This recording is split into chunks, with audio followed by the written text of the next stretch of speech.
momentarily. Great. Let's see. Okay, I guess we're in. All I see on the screen is new meeting, organizer, Rachel, meeting ID, blah, blah, blah. Is that right? That's right. Okay. Now you should see the Capstone Courier. Yep. Oh, there it is. Took a minute. Good. Professor, I think you need to enter in your audio code so that your voice gets recorded.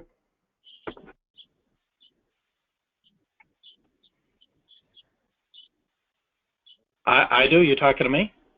Oh, yeah. Yeah, I think, because right now we're hearing you, but I don't think your voice is being recorded. Oh, how do I enter the audio ID now? I didn't before. Should I try and dial in again, or? No, just it's click just on the pound, £1 usually, or £2. If you click on the phone icon, it will give you a pen, like a voice recording pen. And just click the number and then pound, and it should automatically connect you. There you are. Nice. Okay. Oh, that was easy. I don't think I've ever used GoToMeeting, so this is a new one for me. Oh. It's pretty easy. I would say it looks a lot easier than AT&T Connect. My company has a like agreement of some sort with AT&T, because like one of our executives used to work for AT&T, so we use AT&T Connect at my place. We were. Professor Huebner, can you hear me? I can. Who is that? Hi, that's Leanne. Hi, Leanne. How are you? Not in front of my computer. I'm good, thanks. Good. Good, thanks. I unfortunately can't be in front of my computer for this call, but okay. I wanted to listen in, and I don't think my voice is getting recorded because I don't know how to get a pin just from my phone. But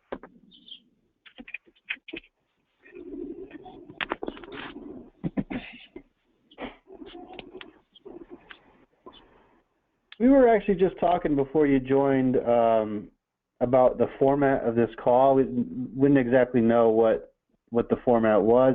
Is this kind of a debrief? Are you going over our results with us, or are we going over the results with you?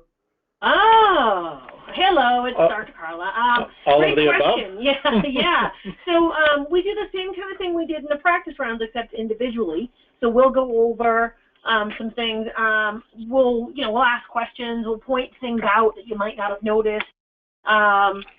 And you can ask us questions as well. Obviously, we'll do our best to answer them. If there's something we can't answer, we'll simply say to you, gee, I'm not really sure. And you can call Capstone or Capstim and ask them. But as far as running the meeting, if we can do the same focus that we've done previously. And then if you have a list of things, if you have questions about, if you bring those with you to these sessions, if you're prepared by, having looked at your career previous to joining these sessions, that's probably the most productive way. So we can keep, not use a lot of your time, because we know you want to spend time probably together working on the next round of decisions. So does that sound okay? Yeah. Yeah, okay, great. Good. So do we want me to have control of the screen? Yeah, it probably makes sense for them to pass control to you, just so that you can things, and then they can say, we'll go back to the X or the Y, we can do that. So it's harder for you to say, go to page 4, go to page... scroll up, scroll down. It's just easier. So, and you can always pass it back to them again. If they say, well, can we show you a couple of things? Yeah, here, let me give it back to you, kind of thing. And I want to shut down a couple of these things. Okay, should be fine. So can you guys pass, oh, there it is. Please download a small extension. All right, give me a sec. I'm fine, I'm downloading. Take like 15, 20 seconds. Just because she's on Chrome. Yeah, I'm on. Hit share. Oh, screen one. Yeah, all right, because that's two. That's one, this is two. Yeah. All right, good. You might, All right, can you... There we go. And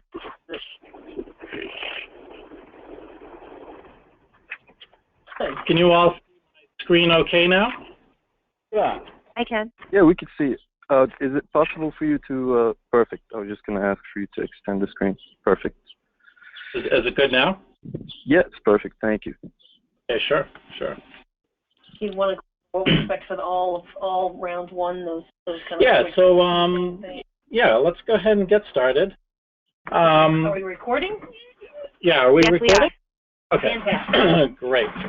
So for the first round, just kind of what we would like to see, what we kind of expect is sales figures about 114 to 115 million or so, profit anywhere between, you know, like 3.8, 4.7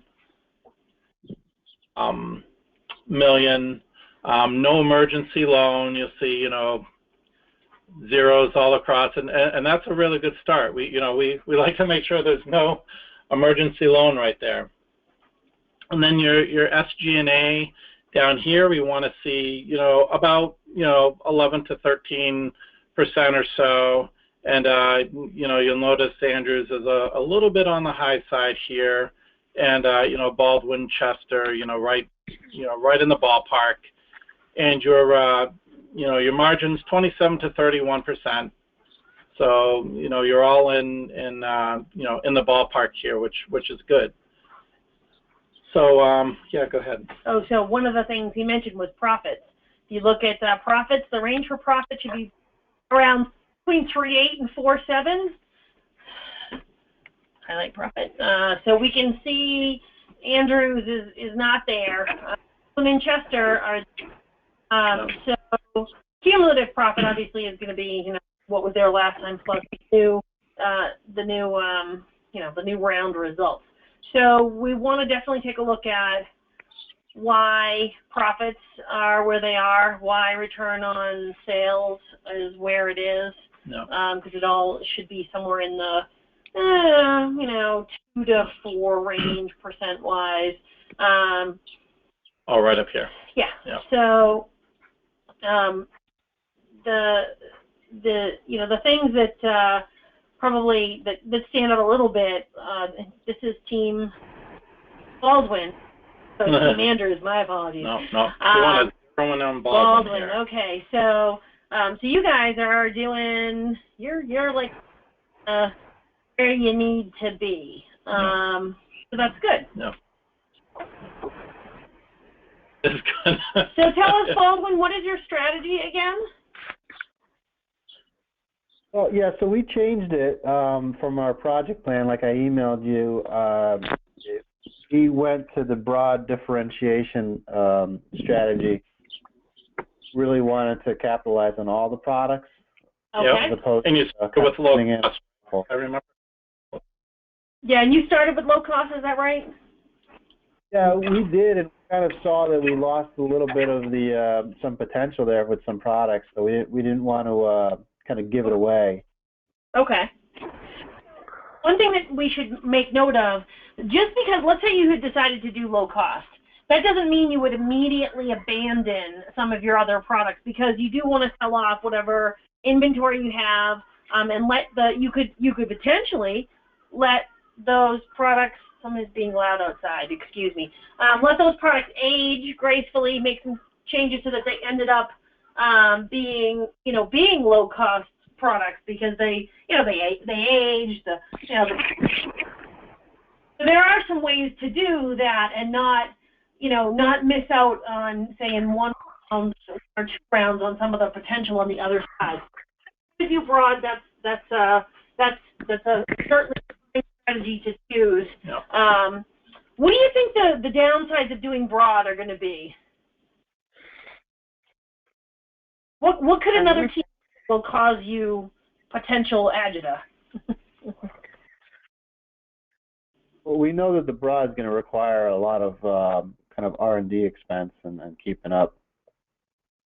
Yeah. Yeah, And, rather to concentrate on 1 or 2 products, we're going to have to concentrate on all 5 and distribute the funds we have to promote and get them all going, you know, rather than just concentrate on 1 or 2 and put all the money into that. Right. Yeah. So what could happen is some other team could decide that they're going to own low end, let's say, and if they really decided that was what they were going to do, you can imagine what some of their tactics might be. They would probably allow all their products to age. They'd probably introduce a new product now, because knowing it doesn't come out for 2 years, you don't want it to be too new, right? You introduce it now and move it through, make sure all the other things were right in line for the low end except for the age, get it there, let everything else age, spend on bringing you cost, because low end means low price as well, and so, you know, really focus on TQM, focus heavily on HR, bringing all of those costs down as low as you can, maxing out your investments every time. They're going to make it difficult for you if you're doing this broad differentiator to compete. So at some point, you'll still be able to sell products, but they probably will make quite a bit more money than you will, just because they'll have focused everything on that one area. Now, you know, the downside to that is that if somebody else chooses the same strategy, and they have to compete with all the rest of you, for sure, but if somebody else chooses the same strategy, then, you know, you put all your eggs, so to speak, in one basket. No. So there's definitely advantages and disadvantages to both. Right. So good. Okay, well, so you know what you're going to do. What's interesting at this stage, you know, it's only round 1, so it's really anybody's game at this point. And, you know, nothing's really emerging yet as any particular strategy from your competitors. Right. So we don't really know yet what they're doing. So one of the things you should be aware of is nobody has introduced a new product. That's one of the things, if you haven't paid attention to, you'll want to look at. If someone introduces a new product, based on that product, you can tell where that product is going to be. That might give you some idea about their strategy, right? Now, if you're going to pursue a broad differentiator, you either need to do what to your performance and high end? Is it performance and size or performance and high ends? I always forget. So the two most expensive, most elite, I thought it was high end performance. So to your performance and high, what are you going to need to do? One of 2 choices, right? Basically, if you're going to compete in those 2 areas as well, which is what?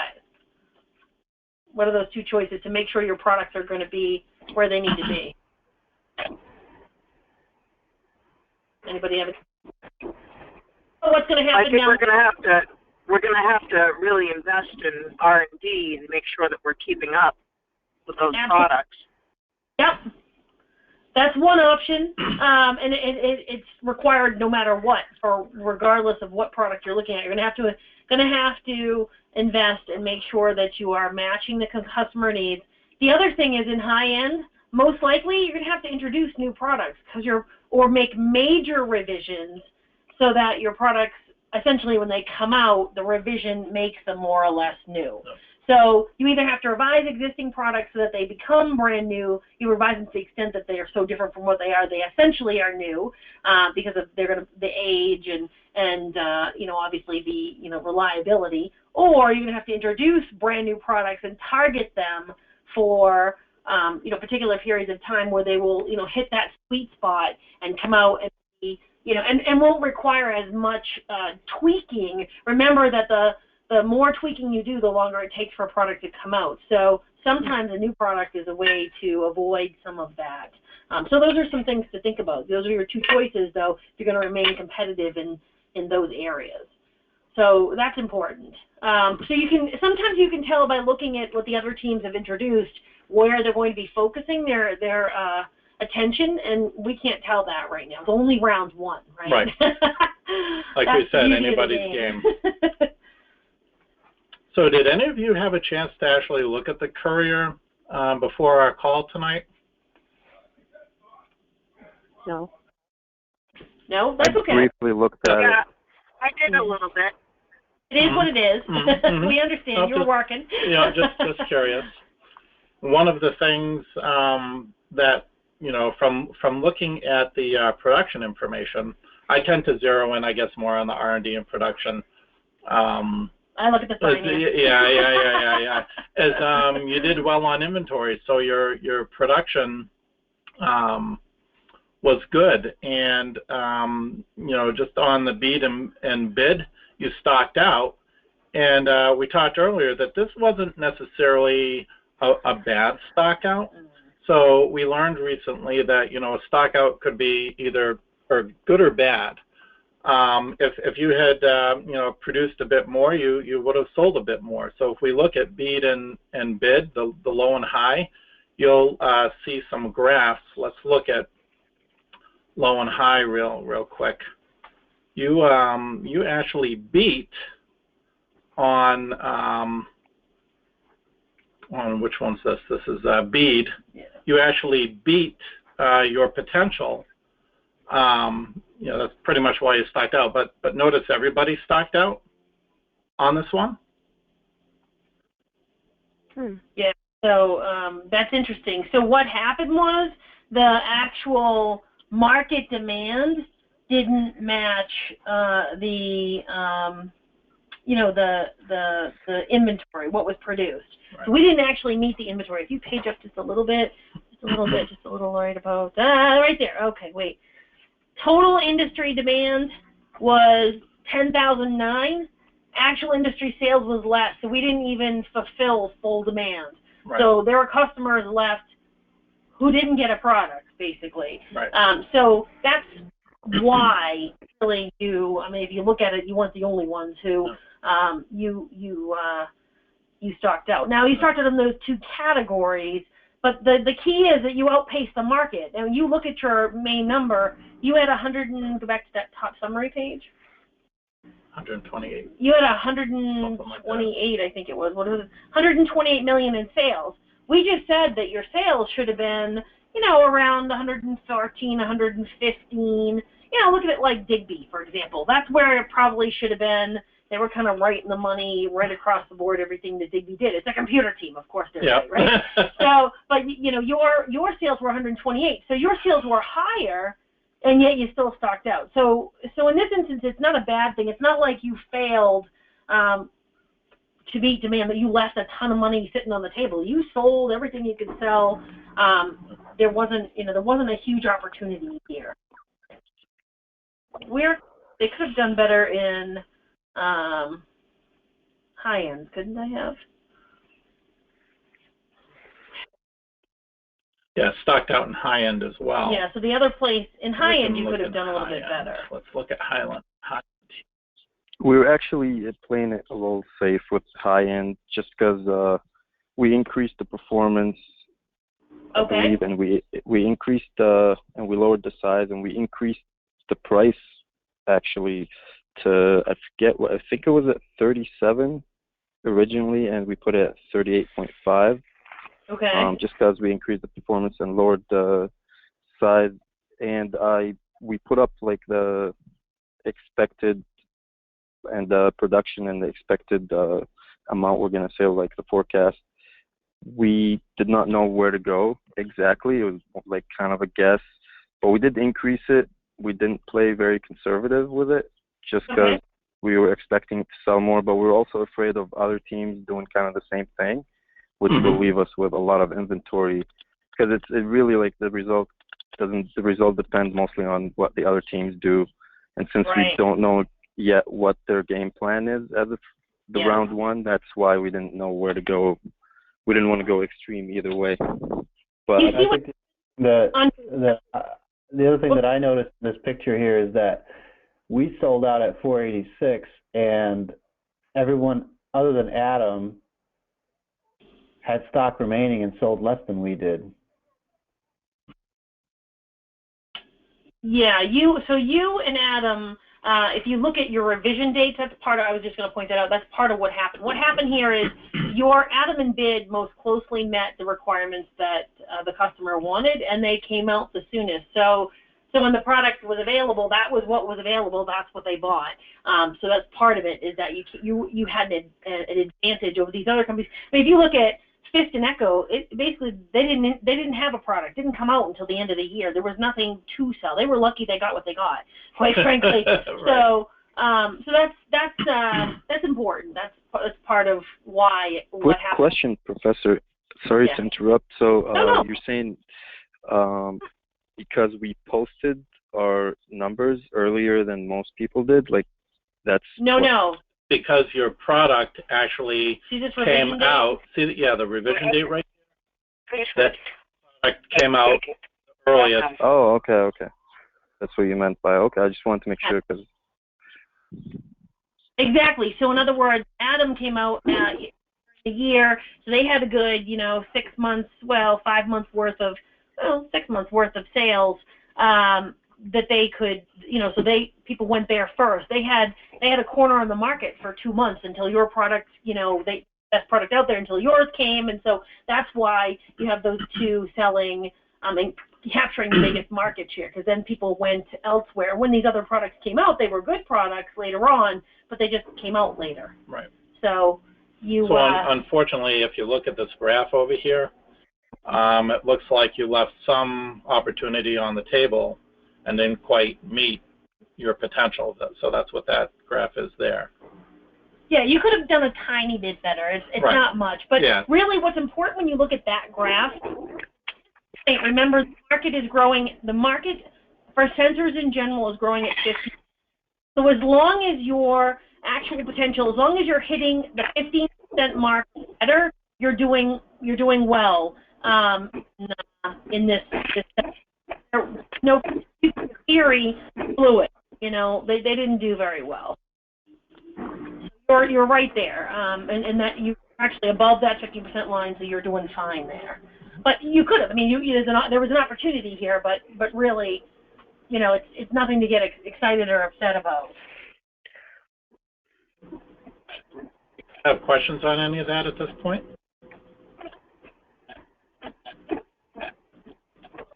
No, I'm good. No, but okay. Everyone else. If we're planning out for the next round, should we now consider that Dixie and Sid and Fist have younger products than us going into the next year? Well, you can offset some of that. Remember, you always want to look at what's the most important thing for that particular segment.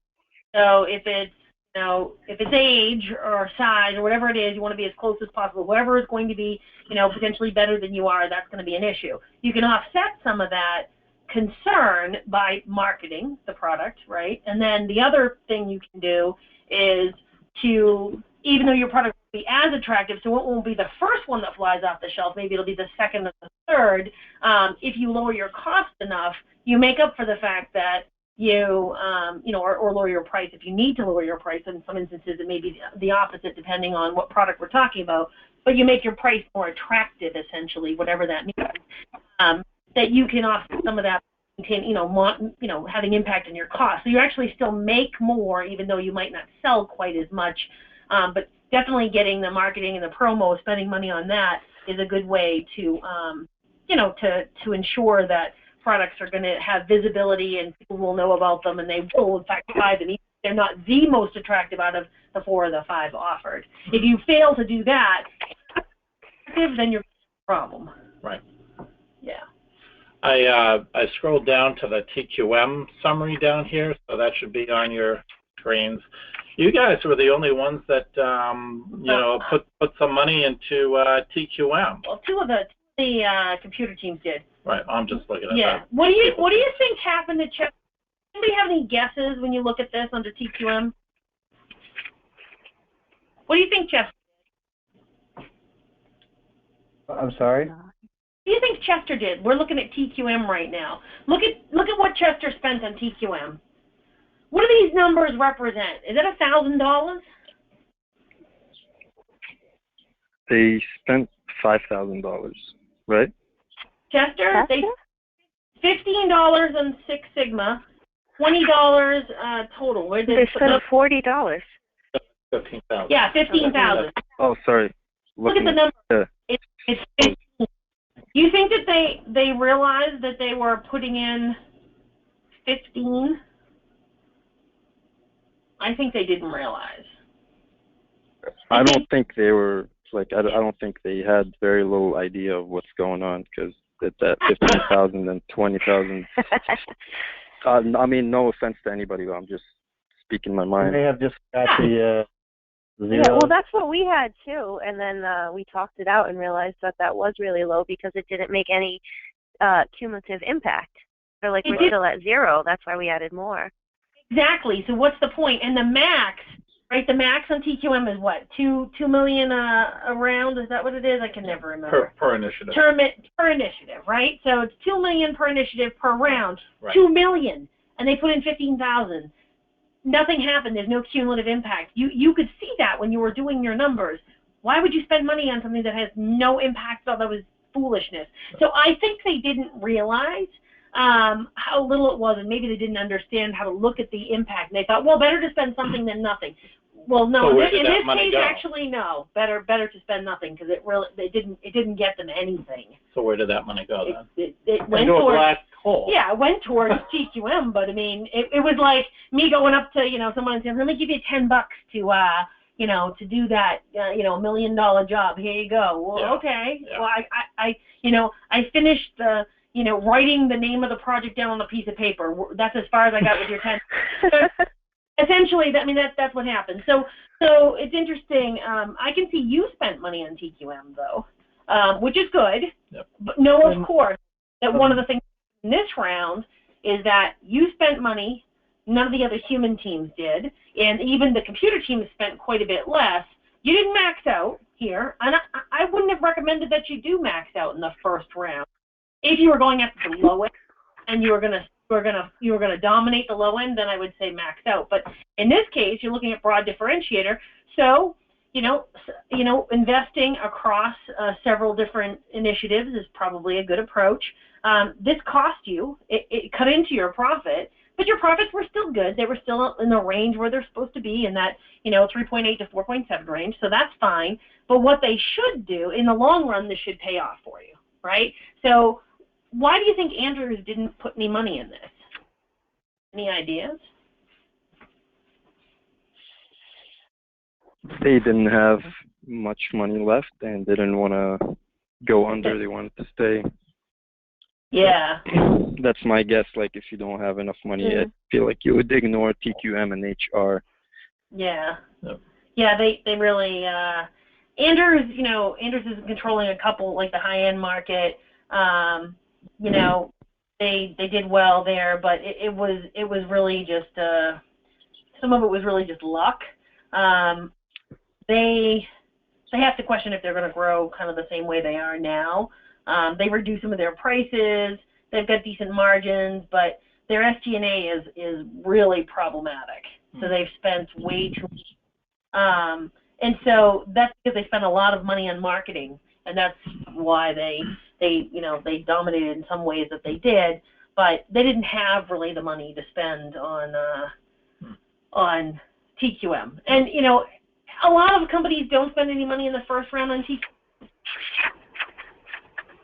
But that's the first round, right? So it'll be interesting to see how that. So, Professor, overall, would you say it was a good move that we invested in TQM the first round, or no? Yeah, it didn't. I mean, obviously, it affected your profit. If we look at your profit, but it's not like it took you down outside of the target where you needed to be. If your profit was, if you page back up to their profit and take a look. Well, I thought it was important to invest in TQM up front, just to position us better for the long run. That was kind of my thought process with TQM. Your profit was right in line where it needed to be. It was a little bit lower than, and not cumulative. The cumulative is fine, but the 3.2 million. I mean, I'd like to see that at 3.8 or right around 4.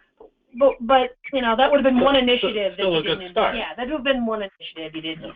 A couple initiatives you didn't invest in. Still, it wasn't it didn't throw you off. You're not. Let me look at Anders. 689,000. Yeah, not good. Yep.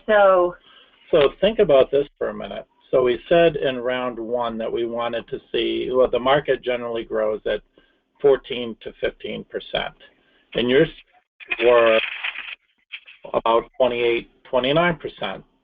So, you know, do you believe that, what am I trying to ask? Will you be able to sustain that growth? What types of things do you think you'll, you're basically beating the market. So do you think that's sustainable over the long haul? No. Probably not. Okay. I mean, realistically speaking, you go up and down. You can't keep going forward all the time, but we can try to sustain as much as we can, of course. Right. You have an advantage with Baker going into round two. Right. And look at your market share. See this pie right here on the right? You're at 18% of the, 18% market share. Will you be able to, squeeze some more out there? Don't get cocky. Yeah, don't. So remember to, consider maybe creating new products. Consider, what you're going to do with regards to, your TQM initiatives. Are you going to focus on that? Look at your pricing. Make sure you're giving people what they want. I'm going to go shut that door. It's really loud. Sorry about that. Okay. It looks like all the teams spent money in plant improvements. Did you guys spend some dollars in automation as well? Yes, we did. Yep. Okay. Yeah, they did. They invested in plants and automation. Yep. Plant and automation. We increased them all just a little bit. Those three things together are going to do what, though? Why are you doing those things? To what? Saving costs in the long term. Yep, drive it down. Especially if you're going to keep up with all these markets, especially those higher end markets. We're going to have to make change after change. You're going to have to make major changes that are going to make those products come out later, so you can stay where they need to be. You're really going to have to drive your costs down or do something else. So you're in good shape. There's not a lot to be said at this point more about kind of where you are. You feel like you got a good handle on the simulation? How to, Yeah. Good. You should. Yeah, okay. Kind of. And then how it works. Yeah. You also may be able to capitalize on the fact that you guys were the only team, or the human team, to spend money in TQM in the first round. Never know. You never know. Never know. Oh boy. Yep. All depends on what you know. That Andrews team, they think they're gonna clean up the floor with you. I can already tell.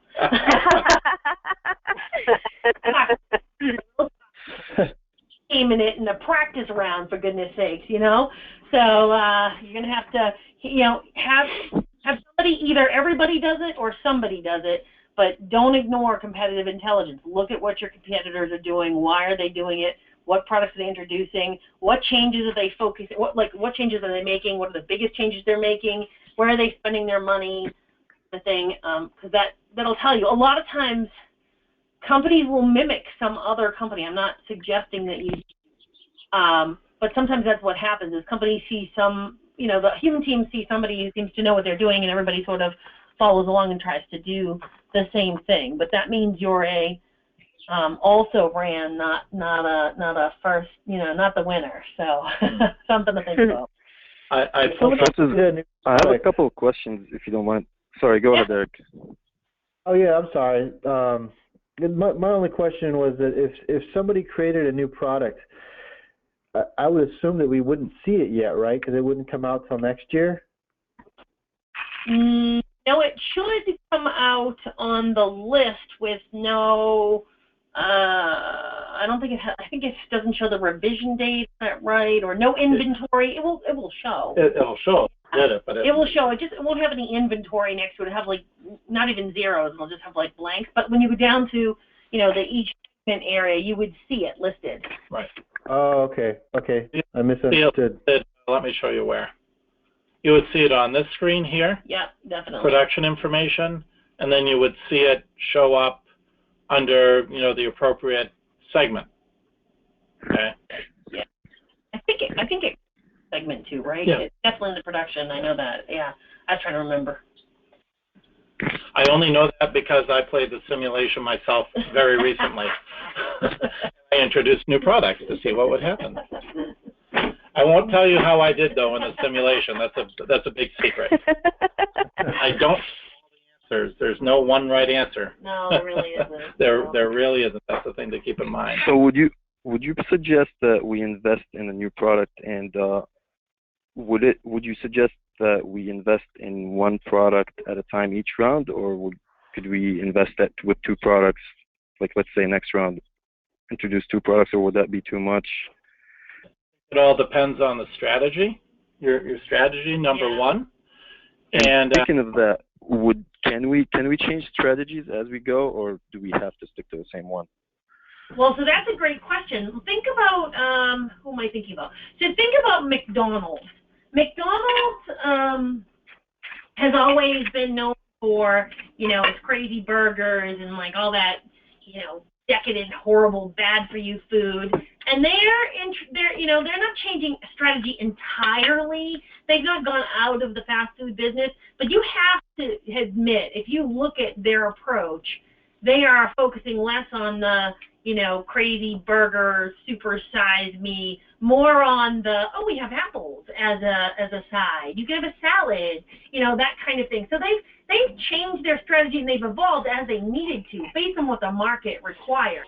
It's not to say that there aren't places where people want to go and get disgustingly nasty burgers that are, loaded in fat and cheese. I mean, people want that. There is a market for that.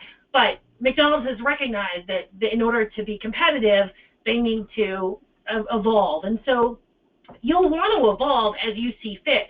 The key is going to be, if you were a shareholder in this company and, if I buy stock in Walmart and all of a sudden they start selling $500 pocketbooks, I'm going to wonder, purses, excuse me, if you're not from New England, purses, I'm going to wonder what the heck they're doing, because I'm buying stock and I'm thinking that's not who your customer is. People aren't going to buy those things from you. How's this going to work? So you just, as a stockholder, you're going to want to have confidence and faith. The company knows what it's doing. It has some direction. It's not all over the place. It's fine that you have products in all different lines. Car companies offer, Toyota offers a range of products down to a smaller hybrid to a more luxury, even an SUV kind of Jeep kind of thing, a crossover kind of vehicle. So it's fine to have a range of products, but you have to, if all of a sudden Toyota one day was only going to sell hybrid, and then all of a sudden all they were going to do is go after the higher end products, and then if they were all over the place, you would lose confidence, and it would be very difficult to manage a company that way. So pick a strategy. Whether you stay with it or not it depends on what happens in the market. The best of intentions, yes, it's nice to pick a strategy and stay with it, but things are going to happen that you can't control. You will need to adapt. You're going to I would say to you, keep a log as you go through, because you will need to understand why you did what you did. What caused you to move from X to Y? Well, we were low end and we decided to do this, and then we decided to do this. Why? Why did you decide to make those changes? As long as you have good market reasons and you didn't tank the company as a result, then you're probably fine. All right, thank you. And this is off subject. Sorry to interrupt.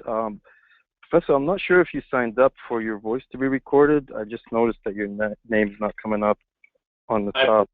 9 pound when someone told me to push 9 pound, and I did, and someone said that it should be recorded. Yeah, I see at the top it says talking Rich Ebner. Yeah, okay, it's recording. Perfect. Okay. All right, perfect. Just wanted to double check.